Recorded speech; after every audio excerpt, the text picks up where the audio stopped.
大家好，我係香港心理衛生會教育及預防委員會召集人、精神科專科麥永接醫生。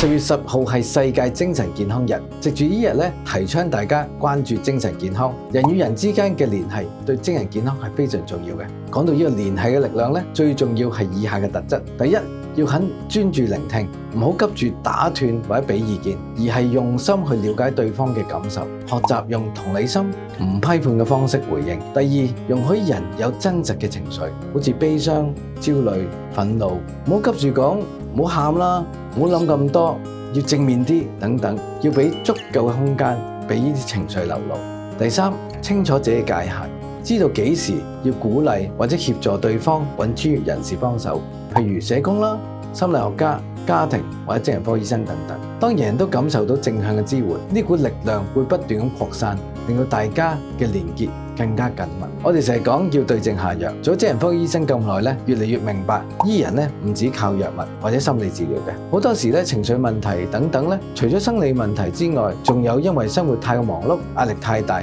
甚至乎缺少咗人與人之間嘅聯繫。所以我咧好認同世界衛生組織推動嘅社會處方 （social prescribing），唔好忽視社會處方嘅力量。譬如我哋會鼓勵病人用手機或者相機，用唔同角度去記錄生活，或者去下旅行，感受呢個世界咁大，人生其實好多可能性。就係咁簡單嘅體驗咧，可能令到佢哋生活或者生命有一啲全新嘅睇法。其實改善心理健康可以好簡單，參加社區活動啦，同親朋戚友聚會，做義工、做運動，甚至乎散步，都係重要嘅心靈養分。最關鍵嘅係俾自己走出關框，重新接觸真實嘅人同世界。療癒往往就係呢個時間微妙咁樣慢慢發生。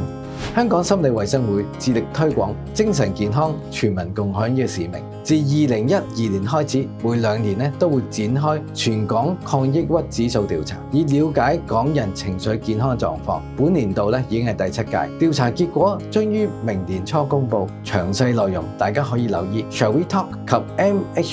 MHAHK.DCE 專頁。希望大家繼續關注自己同埋身邊人嘅精神健康。